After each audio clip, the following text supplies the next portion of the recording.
আচ্ছা, শর্ট টাইমের জন্য আসলে ডিসকানেক্টেড হয়ে গেছিলাম। তো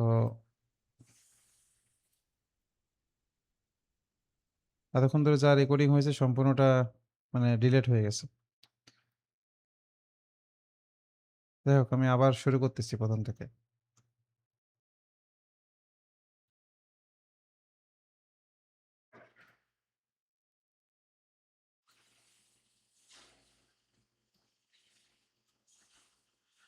আমরা যেটা বলতেছিলাম, আ এখান থেকে লাইন বা ড্রয়িং টুল যেগুলো আছে সেগুলো নিয়ে আমরা ড্র করতে পারবো।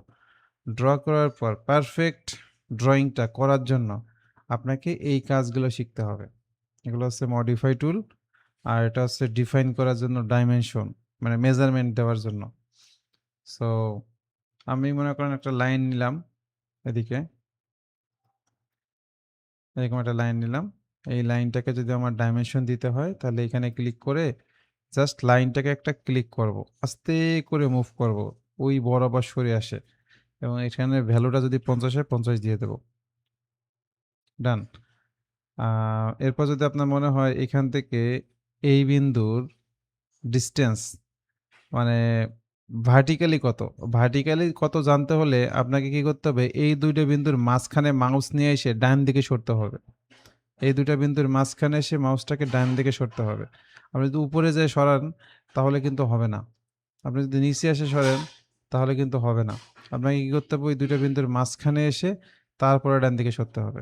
আবার সেম যদি আপনার ভার্টিক্যাল বা হরাইজন্টাল ডিসট্যান্স প্রয়োজন হয়, সেক্ষেত্রে ওই ২ টা বিন্দুর মাঝখানে এসে নিচের দিকে নামেন বা উপর দিকে ওঠেন। তাহলে হরাইজন্টাল ডিসট্যান্সটা পাবেন। কত হবে?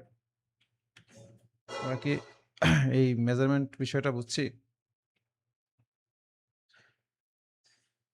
আরেকটু দেখাই, তারপরে আপনারা বলেন। যেমন এইখানে ক্লিক করলে লাইনের ডিসট্যান্সটা দেখাবে। আবার যদি চান এইখান থেকে এইখানে ক্লিক করব, তাহলেও লাইনের ডিসট্যান্সটা দেখাবে। এখানে, এখানে। তাহলে কি লাইনের ডিসট্যান্স দেখাচ্ছে। আমরা একটা ডাইমেনশন দিলে পরবর্তী ডাইমেনশন আর নিতে চায় না। তো এটাকে ডিলিট করে দেই অ্যান্ড আবার দেখাই। এখানে ক্লিক করব, এখানে ক্লিক করব এবং মাউসটাকে আস্তে করে উপর দিকে উঠায় দেব। মাউসটা উঠায় দেওয়ার পর ক্লিক করলে ভ্যালু বসাবো। ৫০ বা ১০০ যেটা মন চায় সেটা আপনি বসায় দিবেন। তাহলে লেনটা আ একটা স্পেসিফিক হয়ে যাবে।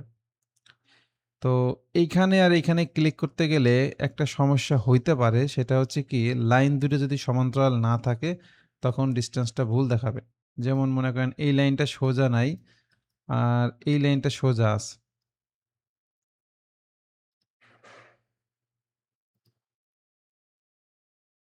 এই লাইনটা সোজা আছে।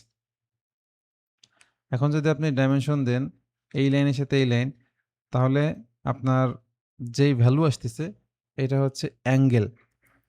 এটা হচ্ছে অ্যাঙ্গেল। দেখেন ওই ডান সাইডে একটা ডিগ্রি আছে।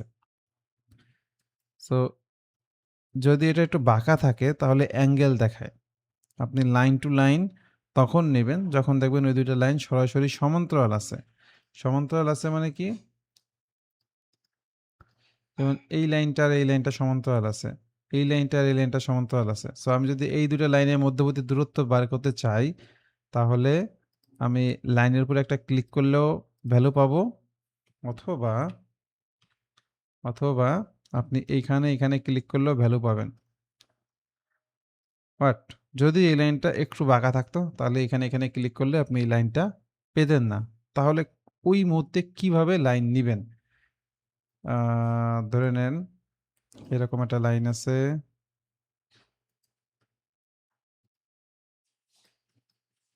আপনার এই লেনটা দরকার, এই লেনটা দরকার। এখন যদি আপনি এই লাইন আর এই লাইন ক্লিক করেন, তাহলে কখনোই ডিসট্যান্স আসবে না।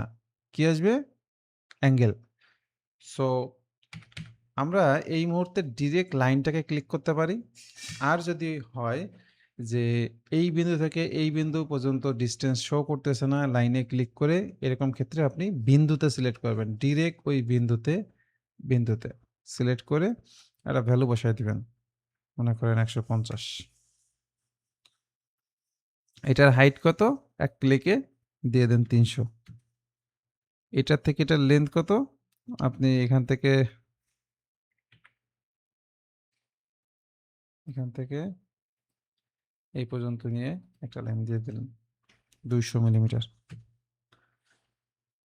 এবার আপনার যদি মনে হয় অ্যাঙ্গেল নেওয়ার দরকার, তাহলে অ্যাঙ্গুলার থাকলে অ্যাঙ্গেল নিতে পারবেন। যেমন এখানে একটা ক্লিক, এখানে একটা ক্লিক, 2টা ক্লিক করার পর যেটা পাচ্ছেন এটা হচ্ছে অ্যাঙ্গেল। সো এই অ্যাঙ্গেলটা একদমই ইজি, বাট এমন একটা জায়গা আসতে পারে যে জায়গায় আসলে অ্যাঙ্গেল নেওয়া কঠিন। এরকম একটা মুহূর্ত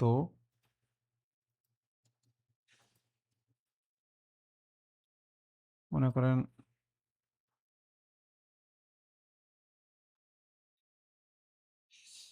এইটা, এইটা এই সমান্তরাল অ্যাক্সিসের সাথে কত ডিগ্রি কোণ আছে, এইটা একটু বেশি ক্রিটিক্যাল। কিভাবে? এইখানের অ্যাঙ্গেল বের করা একদম সহজ। আপনি জাস্ট স্মার্ট ডাইমেনশন অন করবেন, এই লাইনে একটা সিলেক্ট করবেন, এই লাইনে একটা সিলেক্ট করবেন, তাহলে মধ্যবর্তী অ্যাঙ্গেল কত দেখাবে। কিন্তু এইখানে তো লাইনই নাই, তাহলে আপনি ওই লাইনটাকে সিলেক্ট করবেন কিভাবে? এখন আপনাকে বলা হচ্ছে এইখান থেকে এই পর্যন্ত অ্যাঙ্গেল কত সেটা আমাকে বলো। জানা আছে নাকি কারো, যারা সলিডওয়ার্কস আগে ইউজ করছেন? আমাদের মাঝে যারা আছেন, কারো কি জানা আছে এটা কিভাবে হয়? হ্যালো, আপনারা কি সবাই আছেন?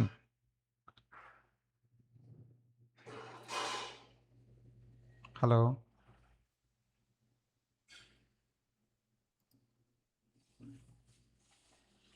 একজন দেখতেছি হ্যান্ড রেজ করে আছেন, জি ভাই বাকি আছি। অবশ্যই একটু কষ্ট করে রেসপন্স করবেন, নাহলে বুঝবো না যে আসলে আপনারা শুনতেছেন কিনা বা বুঝতেছেন কিনা। আমি যে পয়েন্টটার কথা বলছি, এরকম পয়েন্ট কখনো কি ডিসকাস হয়েছে আপনাদের আগে পরে, যে হয়তো বা কেউ ইউটিউব দেখে শিখতে পারেন কিছুটা, বা আমার ইউনিভার্সিটিতে? সাথে আমার জানা নেই এটা, হ্যাঁ। আচ্ছা, এইটার ক্ষেত্রে আপনি লাইনটাকে একটা ক্লিক করবেন, ক্লিক করার পর ক্লিক করলাম, ক্লিক করার পর এই যে বিন্দুটা আছে না, বিন্দুতে আর একটা ক্লিক করবেন। বিন্দুতে ক্লিক করার পর এইখানে কোঅর্ডিনেট আসছে, এক্স অ্যাক্সিস, ওয়াই অ্যাক্সিস, মানে ভার্টিক্যাল, হরাইজন্টাল। সো যদি আপনি এইখানে ক্লিক করেন তাহলে অ্যাঙ্গেল এইটার সাথে হবে, যদি এটা ক্লিক করেন তাহলে অ্যাঙ্গেল এটার সাথে হবে। সো এখানে ক্লিক করার পর আমার যতটুকু দরকার ততটুকু আমি দিব। কত হলো? 146 ডিগ্রি। তাহলে আমার এইখানে লাইন কিন্তু ড্র করি নাই, এখানে লাইন আমি ড্র করি নাই। এরকম হইতে পারে যে আপনাকে বলছে এই লাইনটা, এই লাইনটা এইখানে 135 ডিগ্রি হবে। তাহলে 35 ডিগ্রি আঁকতে হলে কি করতে হবে আপনাকে? লাইনে ক্লিক, বিন্দুতে ক্লিক, এখানে ক্লিক, 135। ওকে, সো আমার এখানে জাস্ট ডাইমেনশনটা আছে। আমি যদি স্কেচ থেকে বের হয়ে যাই তাহলে এই যে এক্সট্রা বিষয়গুলো এগুলো কিন্তু দেখাবে না। আপনার কষ্ট করে ড্র করারও প্রয়োজন নাই। ওকে, আমরা বুঝতে পারছি?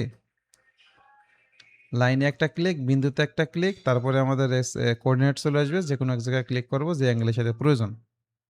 পারবো না আমরা? আরেকবার একটু দেখাই দিবেন? আচ্ছা, আরেকবার দেখাই। কাজটা কি? স্মার্ট ডাইমেনশন অন করা।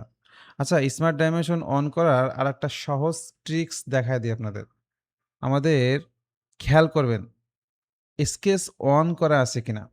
যদি স্কেচ অন করা থাকে তাহলে আমাদের মাউসের রাইট সাইডে একটা বাটন আছে, ওই বাটনটা চেপে ধরে উপর দিকে ধাক্কা দিবেন। উপর দিকে যখন ধাক্কা দিবেন তখন দেখবেন এরকম একটা চাকার মতো আসছে। চাকার মতো আসছে যখন, তখন দেখবেন স্মার্ট ডাইমেনশন অন হয়ে গেছে।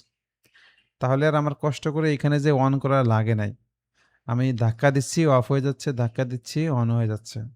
কি করতে হবে? মাউসটা চেপে ধরে উপর দিকে ধাক্কা দিব, মাউসটা চেপে ধরে উপর দিকে ধাক্কা দিব, ছেড়ে দেব। ক্লিয়ার? তাহলে অন অফ এখানে ইজিলি হয়ে যাবে। এখানে আপনার কষ্ট করে আসার প্রয়োজন হবে না।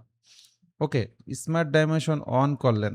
অন করার পর লাইনে একটা ক্লিক, বিন্দুতে একটা ক্লিক, তারপরে যার সাথে দরকার তার সাথে একটা ক্লিক, এবং এইখানে ক্লিক করার পর আপনার কাস্টম যে ভ্যালুটা আছে ওই ভ্যালুটা বসায় দিবেন।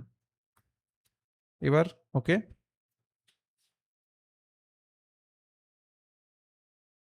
এবার ওকে নাকি নো ওকে? বুঝতে পারছি? ঠিক আছে ভাই, হ্যাঁ thank ভাই, you বুঝতে ভাই। পারছি। ওকে। সো এখানে অনেক প্রকার ডাইমেনশন আছে। সব ডাইমেনশন আমাদের এখন শেখার প্রয়োজন নাই। যখন আমরা ড্রাফটিং করব তখন সবগুলোই প্রয়োজন হবে। ঠিক আছে? তার মধ্যে পাথ লেনটা আপনাদের এখন একটু জানাই দেই। পাথ লেন জিনিসটা কি? পাথ লেন হচ্ছে আপনি মনে করেন একটা আ আর্ক আঁকছেন। এখন প্রশ্ন হচ্ছে এই আর্কটার লেংথ কত? এই আর্কটার লেংথ কত? এখন ডাইমেনশন যদি অন করেন তাহলে এইখান থেকে এটার লেংথ খুঁজে পাবেন। ঠিক আছে? সরাসরি ডিসট্যান্স যদি চান সরাসরি ডিসট্যান্স পাচ্ছেন। ভার্টিক্যাল ডিসট্যান্স চাইলে ভার্টিক্যাল ডিসট্যান্স পাচ্ছেন। সো এটা আপনি পারবেন। এটা হচ্ছে কি সরাসরি ডিসট্যান্স। আর এটা হচ্ছে কি হরাইজন্টাল ডিসট্যান্স। এটা কি ভার্টিক্যাল ডিসট্যান্স। সো এটা আপনি পারবেন। কিন্তু আপনার এইটা যদি লেন্থ প্রয়োজন হয় তখন কি করবেন? একটা ক্লিক করবেন, তারপরে শুরুর বিন্দুতে একটা ক্লিক করবেন, শেষের বিন্দুতে একটা ক্লিক করবেন।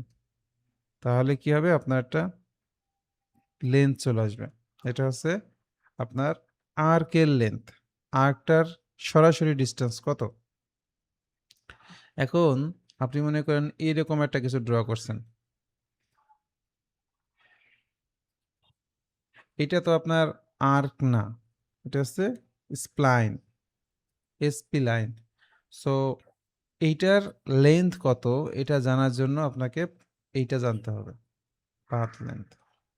ক্লিক করবেন, ওকে দেবেন।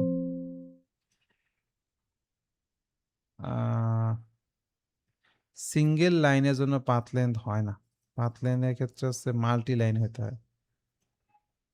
সো দেখি এবার কি আসে।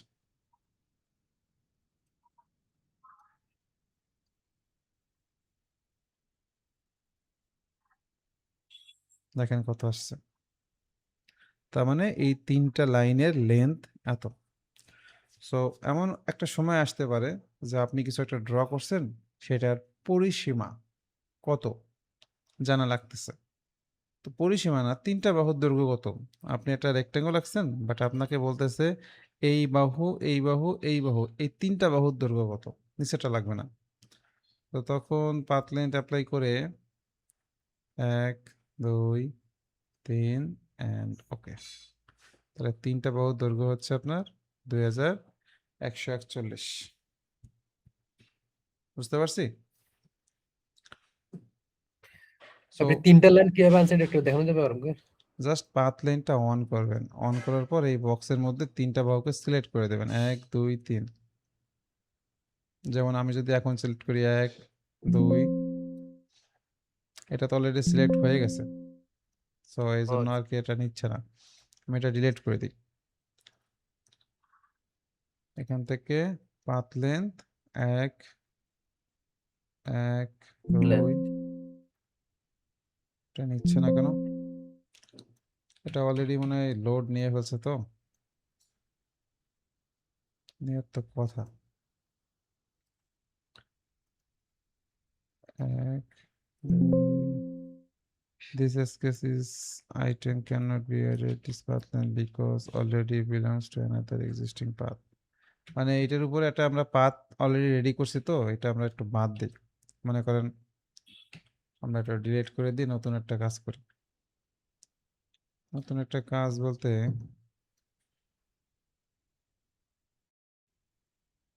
আপনাকে বলা হচ্ছে এই বাহু, এই বাহু, এই বাহুর লেন্থ কত? এই উপরের দুটা প্রয়োজন নাই। এখান থেকে অন করবেন এটা, এটা, এটা, এটা। And okay. তাহলে একটা পাথ ক্রিয়েট হয়ে গেছে। এখন যদি আমরা রেক্টেঙ্গলটাকে ডিলিট করে দেই তাহলে তো সব চলে গেল।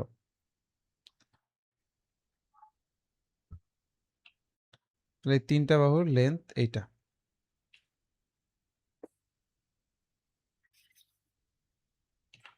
এটাকে এখন ডিলিট করা যাবে না কারণ টোটাল এখন তারা একটা পলি লাইন হয়ে গেছে। আপনারা অটোক্যাডের কাজ কেউ পারেন এখানে যারা আছেন?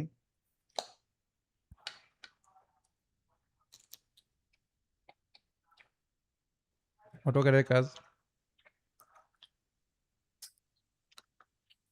কেউ নাই?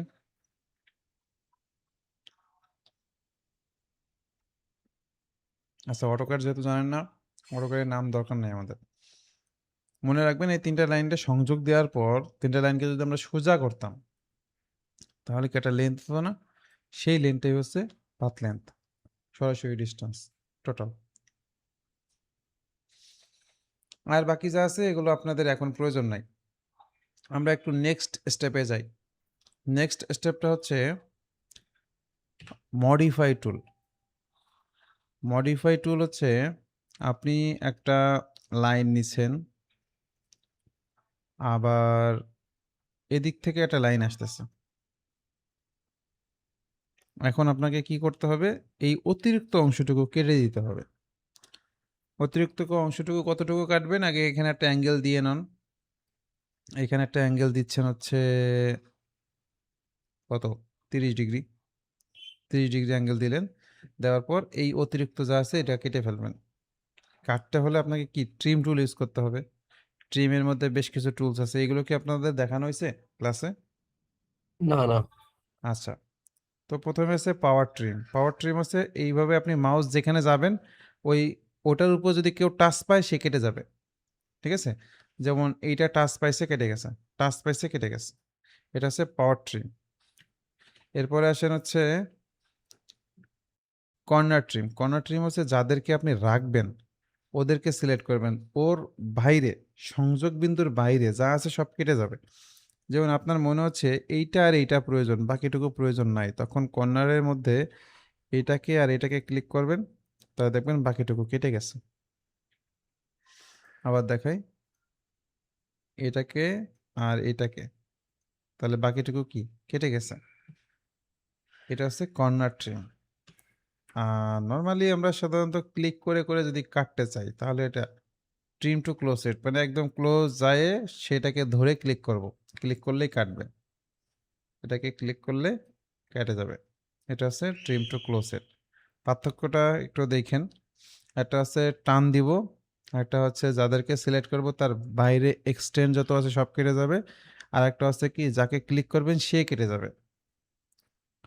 তারপর আছে কি corner, sorry, trim inside, trim outside. Trim inside বুঝতে হলে আমাকে আগে এরকম একটা কিছু ড্র করলাম। ড্র করার পর আমি এইখানে একটা সেন্টার রেক্ট্যাঙ্গল আঁকলাম।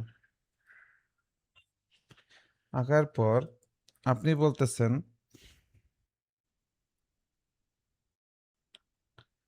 বলতেছেন, এই লাইনের ভেতরে যা আছে সব কাটবে। এই দুইটা লাইনের ভেতরে যা আছে সবটুকু কেটে যাবে, কিন্তু বাইশ সাইডে থাকবে। যেমন এইটা এইটা এটা বাইরের যা আছে তাই থাকবে। তখন আমরা এই ইনসাইড অ্যাওয়েটা দিতে পারি। যেমন এটা সিলেক্ট করলাম, এটা সিলেক্ট করলাম, তারপরে আপনি সবাইকে সিলেক্ট করে দিলেন। সবাইকে সিলেক্ট দিলে বাইরেরটুকু থাকবে, ইনসাইডেরটুকু কেটে যাবে। আহ, এখানে কাজ না করার কারণ কি?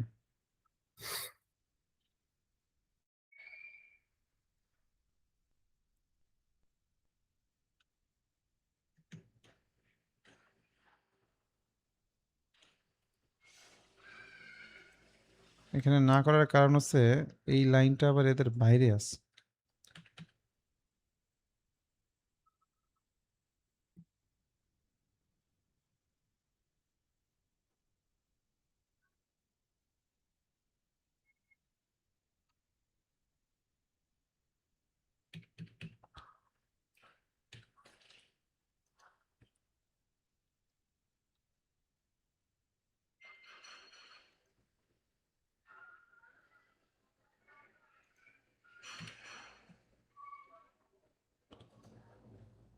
এইটা,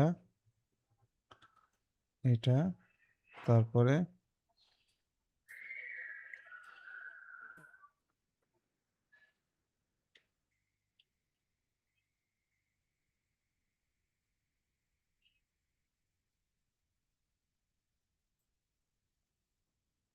এটা আমরা খুব বেশি একটা ব্যবহার করি না। সো ইনসাইডে যা আছে সব কেটে গেছে। মানে যাদেরকে পাইছে। বাউন্ডারির সীমানা দিছি এইটা। এদেরকে বাউন্ডারির সীমানা ধরতে পারেনি। তো সেম ইনসাইডে যেভাবে কাটে, আউটসাইডে মনে করেন আউটসাইড গুলোকে কেটে ফেলবে, ইনসাইডে সবকিছু ঠিক রাখবে। এরকম ক্ষেত্রে ওই কাটিংটা কাজে লাগে।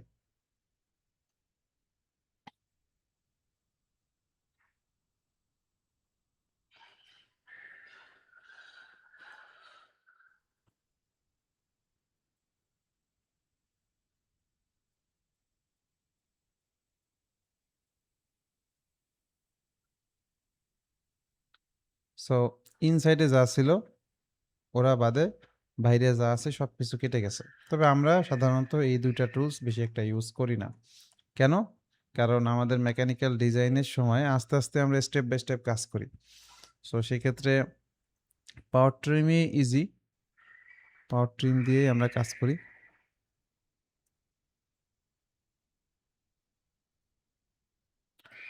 সো বেশি একটা সময় লাগে না।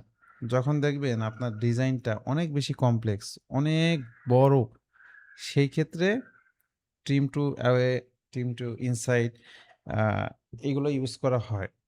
কেন? কারণ ১,০০০ লাইন আছে। ১,০০০ লাইনকে তো আপনি সিলেক্ট করতে, করতে আপনার সময় শেষ হয়ে যাবে। সো এরকম ক্ষেত্রে আমরা অল সিলেক্ট করে দেই। দেন ইনসাইডে যা আছে সেগুলো কেটে যায়।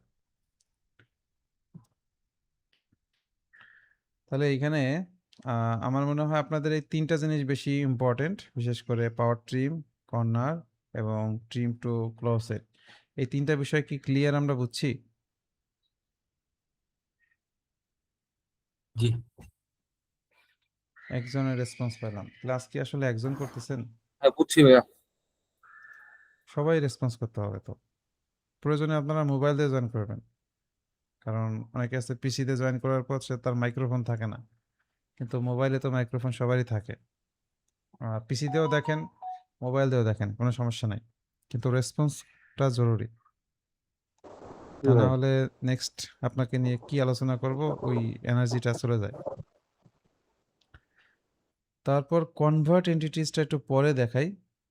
এইখানে আছে এক্সটেন্ড এন্টিটিস। এক্সটেন্ড এন্টিটিস কি? মনে করেন আপনি একটা লাইন আঁকতেছেন। এই লাইনটা আসতেছে। এই লাইনটা নেক্সট পর্যন্ত আনার জন্য, বর্ধিত করার জন্য আমরা এক্সটেন্ড টুল ইউজ করতে পারি। যেমন এইখানে যখন ক্লিক করবেন, এই মাথার কাছে যখন ক্লিক করবেন তখন দেখবেন যে ওই লাইনটা নেক্সট পর্যন্ত এক্সটেন্ড হচ্ছে। তবে মনে রাখবেন লাইনটা যেই ডিরেকশনে আসতেছে ওই ডিরেকশনে কিন্তু এক্সটেন্ড হবে। সো এটা বোঝার জন্য আমি আপনাকে এইরকম একটা এক্সাম্পল দেব যে এই লাইন এই লাইনটা এইভাবে ঘুরে আসতেছে। সো এ কিন্তু এক্সটেন্ড হওয়ার সময় এইভাবে ঘুরে চলে যাবে। যদি নেক্সট কাউকে পাই তো ভালো, না পাইলে সমস্যা। আমরা এক্সটেন্ড টুলটা এই ড্রপ ডাউনের মধ্যে ২ নম্বরে থাকে। আমরা যখন এই চিহ্নটা দেখতে পাবো তখন বুঝবো যে এক্সটেন্ড করতে চাচ্ছে। সো এই লাইনে ক্লিক করলে দেখেন কতটুকু এক্সটেন্ড হচ্ছে, ওই বরাবর যেইভাবে ঘুরে আসতেছিল সেইভাবে ঘুরে চলে গেছে। এটা হচ্ছে এক্সটেন্ড এর বৈশিষ্ট্য। ক্লিক করলে এটা এইভাবে এক্সটেন্ড হবে। এক্সটেন্ড হইতে হলে কি হয়? নেক্সট একটা লোকেশন থাকতে হয়। মানে রেফারেন্স যেই পর্যন্ত সে আসলে মূলত এক্সটেন্ড হবে। ২ নম্বর বিষয় মাথায় রাখবেন, সেই লাইনটা যেভাবে আসতেছে সেইভাবে এক্সটেন্ড হবে। যেমন আমি এইখানে মনে করেন এইদিকে যেয়ে এইদিকে হালকা একটু বাঁকা করছি।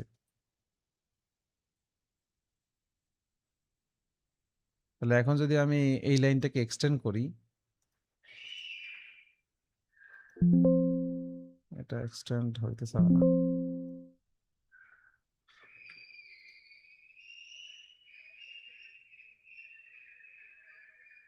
এক্সটেন্ডটা কি ট্রিম দেখে নিতে হবে? ট্রিমের নিচে থাকে।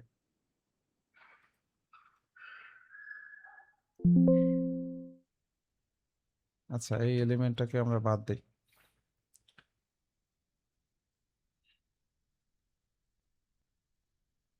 এখান থেকে তো এরকম হওয়ার কথা ছিল।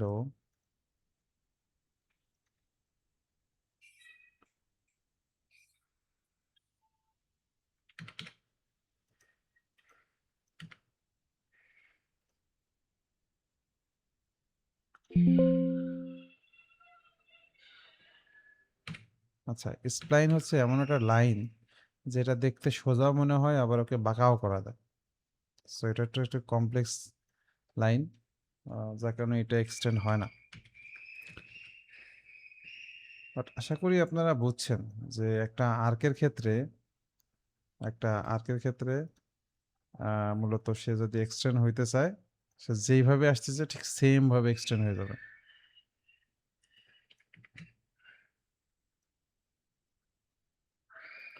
যেমন এটা এক্সটেন্ড হচ্ছে না, এটা এক্সটেন্ড না হওয়ার পিছনে একটা কারণ, এবার এক্সটেন্ড হবে। এবার এক্সটেন্ড কেন হচ্ছে? যে আসলে এই বরাবর এসে সে আবার পরবর্তীটা সংযোগ বিন্দু পাচ্ছে। এখন আর এক্সটেন্ড হবে না। এখন এক্সটেন্ড হবে না কেন? কারণ এ যদি এক্সটেন্ড হয় তাহলে কি হবে? সংযোগ হয়ে যাবে সেই প্রথম বিন্দুতে। প্রথম বিন্দুতে যদি সংযোগ হয়ে যায় তাহলে এটা আর আর্ক থাকে না। এটা কি হয়ে যায়? সার্কেল। সো সার্কেল হওয়া যাবে না। আর্ক আর্কই থাকবে। লাইন লাইনই থাকবে। এই লাইনটাকে যদি আমি বাড়াই, এদিকে বাড়াই, কত বাড়াবো? যতই বাড়াই না কেন একে ঘুরিয়ে ফিরিয়ে আবার এই প্রথম বিন্দুতে আসতে পারবে? এটা কি পসিবল? পসিবল না। সো সেম সার্কেল আর্কের ক্ষেত্রে আর্কটা এইভাবে ঘুরে আসতেছে, বাট শেষ পর্যন্ত যাওয়ার পর আর এক্সটেন্ড হয় না। মনে করেন আপনার এই পর্যন্ত এক্সটেন্ড করার প্রয়োজন এই লাইনটাকে, এখন আপনি এক্সটেন্ড করতে পারবেন। কেন? কারণ এই লাইন থেকে এই লাইন পর্যন্ত যাওয়ার মতো সে একটা কন্ডিশন পাইছে। দেখেন এই লাইনটা এখন এই পর্যন্ত এক্সটেন্ড হয়ে গেছে। আপনি যদি চান এই লাইনটাকে এদিকেও এক্সটেন্ড করতে পারবেন, এই লাইনটাকে এদিকেও করতে পারবেন, কারণ এদিকে নেক্সট আছে।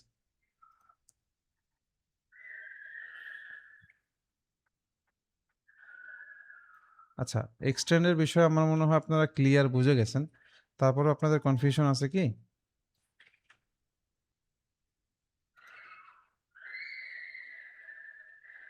হ্যালো? কোনো কনফিউশন আছে? না না ঠিক আছে, এটা বুঝতে জি পারছি না ভাই। ভাই। হ্যাঁ ভাই, বুঝতে পারছি। ওকে, আমরা তাহলে পরবর্তী টুলসে যাই। পরবর্তী টুলসটা আছে অফসেট। মানে আপনার এক্সটেন্ডটা শুধু কেবল আর্কের ক্ষেত্রেই তো হচ্ছে, আর তো সার্কুলার ক্ষেত্রে হচ্ছে না, তাই না? সার্কেলের ক্ষেত্রে এক্সটেন্ড কেমনে হবে? সার্কেল তো পুরোপুরি হ্যাঁ, ঘুরে গেছে। সার্কেল তো একটা পুরোটাই, হ্যাঁ ওটা তো ক্লোজ। পুরোটাই একটা সম্পূর্ণ একটা বিষয়। হ্যাঁ, হ্যাঁ। আর্কের ক্ষেত্রে হয় মানে কোনো কারণে যদি আমাদের। আমার আর্কটা একটু বাড়ানোর প্রয়োজন, সেক্ষেত্রে আমার এক্সটেন্ডটা মানে করার একটা সিস্টেম আছে, এই তো না? হুম, হুম। আর কথা বা লাইন। আচ্ছা আচ্ছা, হ্যাঁ। এবার আসেন অফসেট। অফসেট হচ্ছে কি? আপনি মনে করেন একটা রেক্ট্যাঙ্গল আঁকছেন, যেটা লেন্থ 100 আর উইথ হচ্ছে আপনার 80।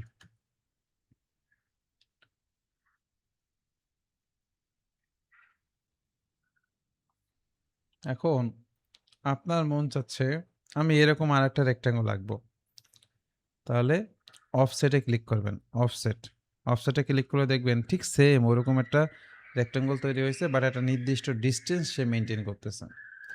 এখন ক্লিক করার পর যদি আপনি অবজেক্টের ভিতর সাইডে ক্লিক করেন তাহলে অবজেক্টের ভিতরে অফসেট হবে, যদি বাইরের সাইডে ক্লিক করেন তাহলে বাইরে হবে। দেখেন ভিতর দিকে যখন নিচ্ছি তখন তীর চিহ্ন দেখাচ্ছে। সো যাই হোক, এখানে আসলে মূলত ডিস্টেন্সটা দেখায় যে কতটুকু ডিস্টেন্স দিবেন। আমি মনে করলাম 15 মিলিমিটার ডিস্টেন্স দেবো। বাইরের সাইডে ক্লিক করব। তাহলে বাইরের সাইডে ক্লিক করা মাত্রই আগের যে অবজেক্টটা ছিল সে কিন্তু 100ই আছে। নতুন অবজেক্টের ডিস্টেন্স কত হবে? 15 15 30, তার মানে 130। ওকে?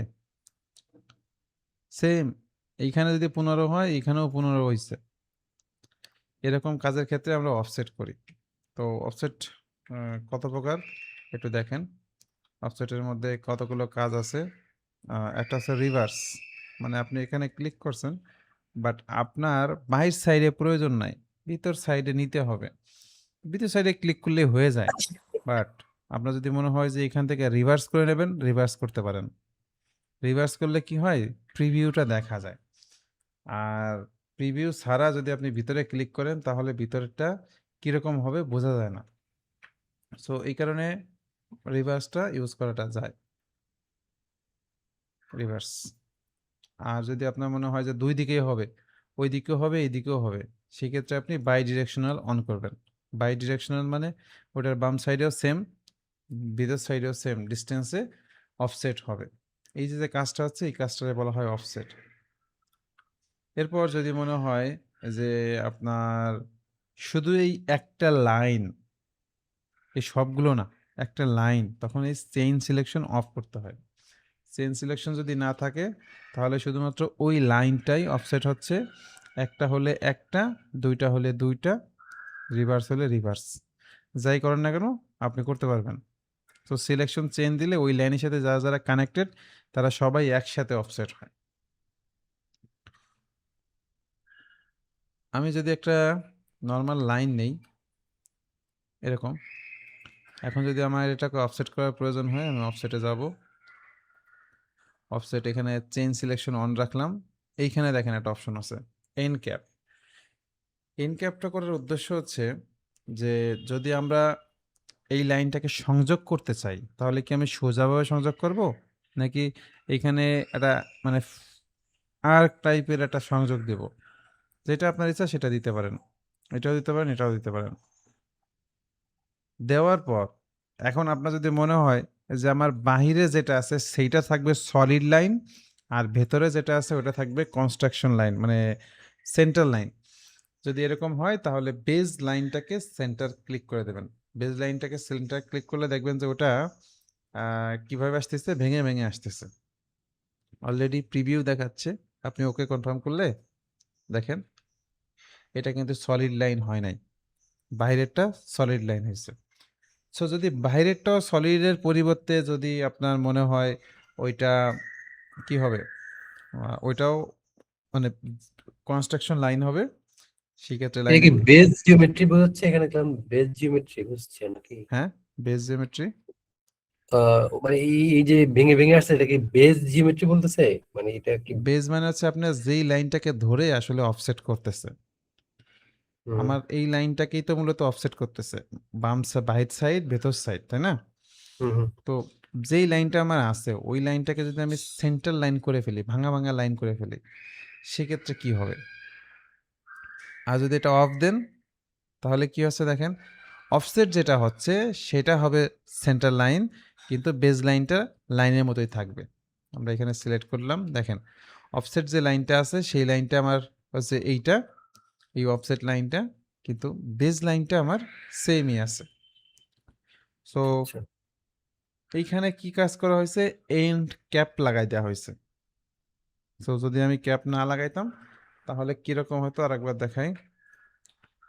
অফসেট ক্যাপটা দিব না, ক্যাপটা এখান থেকে উঠাই দিলাম, তাহলে এটাও এখন কি আমার এই দুটা লাইনকে সংযোগ করা লাগবে। সংযোগ করতে হলে কি করতে হবে, আবার এইখানে যায় 2 নম্বর অপশন দিয়ে এইভাবে সিলেক্ট করতে হবে। ওকে ডান।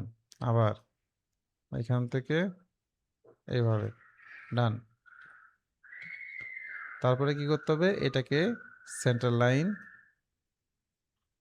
এটাকে সেন্টার লাইন। তাহলে এই যে কাজগুলো একটু ভেজাল বেশি না? এই ভেজালটা যাতে না হয় এই কারণে আমরা অপশন আছে, জানা থাকলে আপনি অ্যাপ্লাই করে দিতে পারবেন। অফসেটের মধ্যে যে কটা জিনিস দেখাইছি সেই কটা বুঝছেন কিনা? আচ্ছা, হ্যাঁ, বুঝতে পারছি, কিন্তু একটা প্রশ্ন হচ্ছে আপনার অফসেটটা কি এবং অফসেট আমার কোন কাজের জন্য আমাদের লাগতেছে এটা একটু বুঝে বলবেন কি? অফসেটটা কোন কাজের ড্রয়িং এর জন্য, পাশে। কোন কাজের জন্য লাগতেছে? সুন্দর। আমি মনে করেন আপনাকে একটা মানে জব দিলাম, এই হুম, জবটার 3D হচ্ছে 10 মিলিমিটার। এখন আপনি এখানে একটা কাটিং করবেন যেটার ডায়ামিটার হচ্ছে 10 মিলিমিটার, ঠিক আছে? 10 মিলিমিটার, 10 মিলিমিটার কাটিং করলেন। সো যেই মেশিন দিয়ে কাটিং করতেছেন সেই মেশিনটা এক্স্যাক্টলি 10 কাটে না। কি হয়, 10 থেকে একটু বড় দেয়া লাগতে পারে।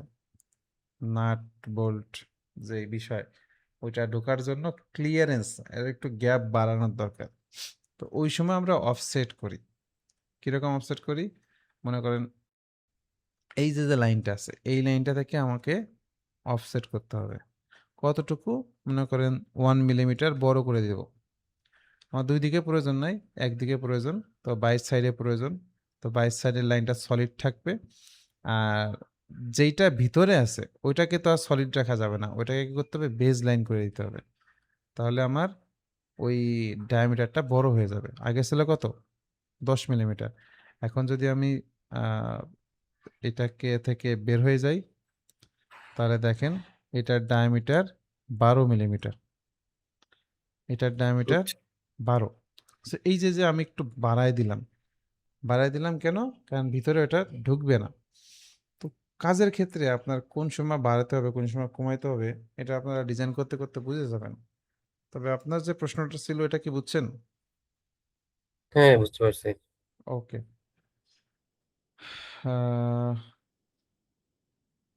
আচ্ছা, এখান থেকে অফসেটটা যে আবার এই আমার কাজের মধ্যে যে অফসেটটা যে অ্যাপ্লিকেশন করছে এটা আরেকবার কি দেখাবেন? আমি এখানে দেখাই মনে করেন এখানে আপনাকে একটা রেক্টেঙ্গল শেপে কাটতে বলছে হুম, সো এটার লেন্থ কত 31। 200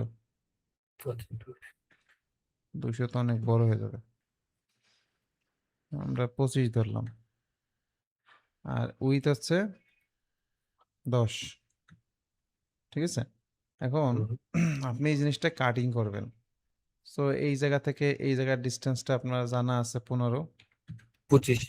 ও সরি, এখান থেকে এইটার ডিস্টেন্স মনে করেন আপনার জানা আছে 25 ওকে এবার আপনি কাট করলেন পুরোটাই কাট করলেন বা 3 মিলিমিটার কাট করলেন কাট করার পর এখন আপনারে এসে বলতেছে যে এই লাইনটা ওই দিকে হবে 3 মিলিমিটার বেশি এই লাইনটা এই দিকে হবে 3 মিলিমিটার মানে 2 মিলিমিটার আগায় যাবে এটাও চেঞ্জ হবে না এটাও চেঞ্জ হবে না বুঝছেন এইটা চেঞ্জ হবে এইটা চেঞ্জ হবে এটা যা আছে তাই এটা যা আছে তাই তাহলে উপরে নিচে যা আছে তাই থাকবে, তাহলে আপনাকে কি করতে হবে পাঁচটা এইখানে চেঞ্জ যে হবে।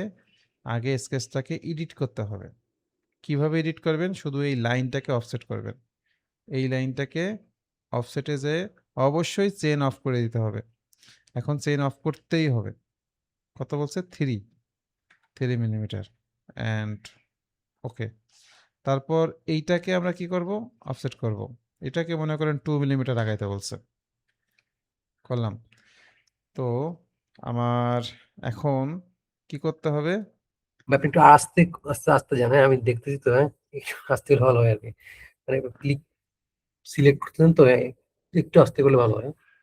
আপনার কারসারটা খুব তাড়াতাড়ি হচ্ছে মনে হচ্ছে যে। ঠিক আছে, কন্টিনিউ। এতটুকু বুঝছেন নাকি বোঝেন নাই হ্যাঁ হ্যাঁ, এটুকু ঠিক এখন আছে। হচ্ছে কি এটাকে আমার যে সংযোগ করতে হবে বাড়ায় দিতে হবে হুম, এটাকে কি করতে হবে বাড়ায় দিতে হবে আর এইদিকে যেহেতু লাইন সরে আসছে তাহলে আমরা কি লাইন কাটি ছোট করতে হবে না হ্যাঁ এটাকে ফিল করতে হবে তো, হ্যাঁ ছোট করতে হবে। এখন যদি আপনি ট্রিম করেন তাহলে এই লাইনে এই যে ডাইমেনশন কাটে যেতে পারে এখন যদি আপনি এখানে কেটে দেন তাহলে ডাইমেনশনও কেটে যেতে পারে হুম, সো সেই ক্ষেত্রে আমি রিকমেন্ড করি কি যে এই লাইনটাকে কনস্ট্রাকশন লাইন করে ফেলেন কনস্ট্রাকশন লাইন এই লাইনটাকে কনস্ট্রাকশন লাইন করে ফেলানোর পর আমরা তো এখন সোজাসুজিভাবে একটা লাইন ড্র করতেই পারি এই পর্যন্ত এখান থেকে এই পর্যন্ত সো আগে আমার কাটিং ছিল কোথায় এখান থেকে এই পর্যন্ত আমি কিন্তু হুম,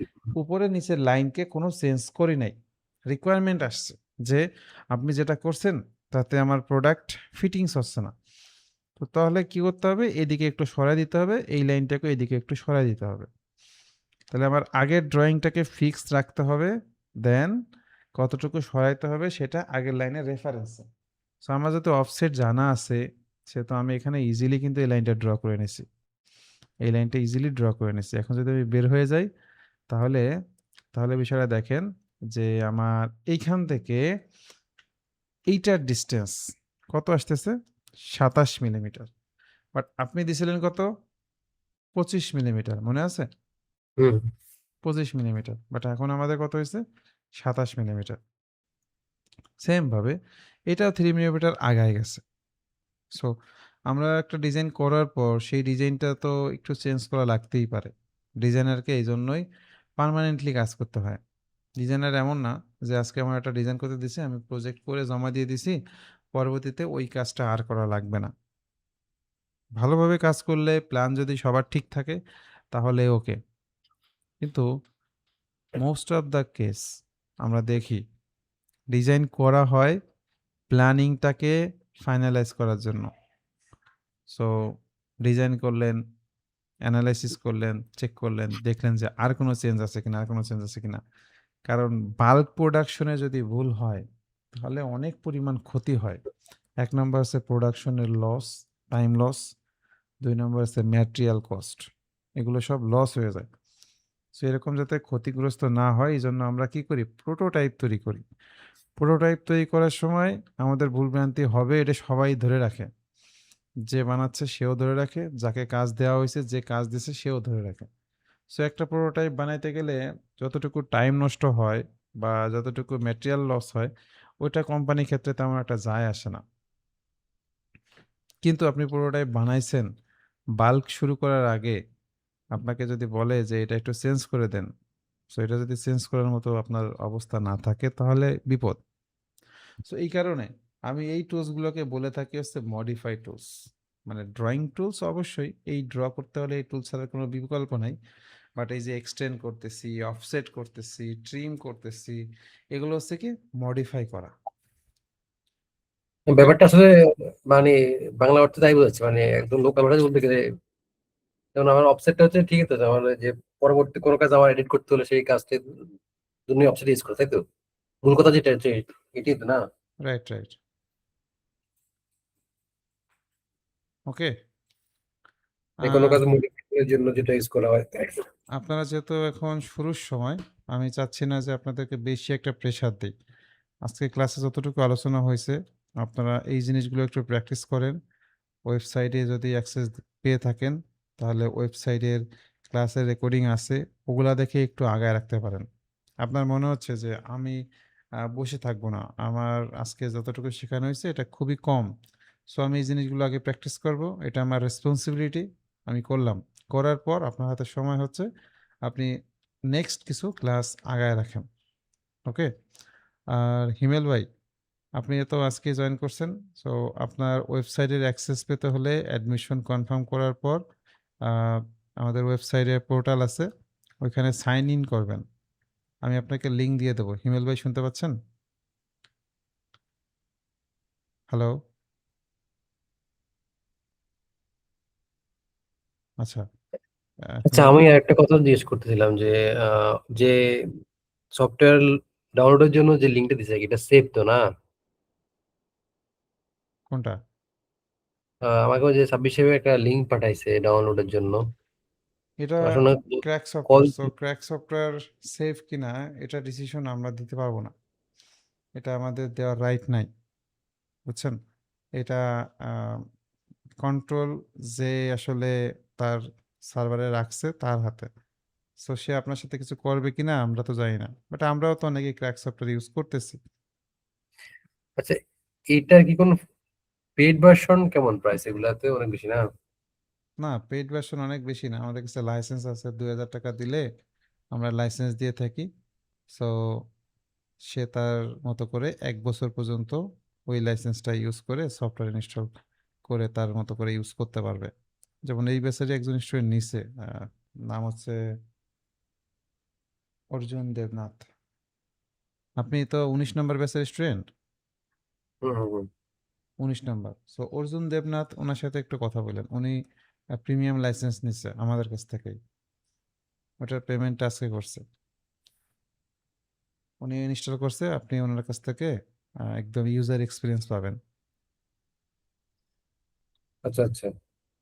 ভাই আপনার নাম বনি আ না, না, ব্রয় বিক্রম। আমার ইমেল হোয়াটসঅ্যাপ ইমেল অ্যাড্রেস, এই জন্য ইউটিউবে আসে আর কি। বিক্রম। বিক্রম ভাই না? ওই যে আইবিএটি, হ্যাঁ, হ্যাঁ, বিক্রম। আইইউবিএটি। ওকে। আচ্ছা। মুন্না হোসেন। মুন্না হোসেন ভাই শুনতে পাচ্ছেন? হ্যাঁ ভাই শুনতে পাচ্ছি। আচ্ছা, আপনি কি আমাদের আগের ব্যাচের স্টুডেন্ট নাকি? হ্যাঁ হ্যাঁ। ও, আপনার মনে হয় ক্লাস কিছু ল্যাগিংস হয়ে গেছে। ল্যাগিংস ছিল, আর এর আগে আমি কখনো করি নাই, যার কারণে বেশি ছিল, যার কারণে আবার এখানে দিচ্ছে রাব্বির ভাই। আচ্ছা, প্রবলেম নাই, আপনি কন্টিনিউ করেন। আচ্ছা, আমি রেকর্ডিংটা একটু অফ করতেছি।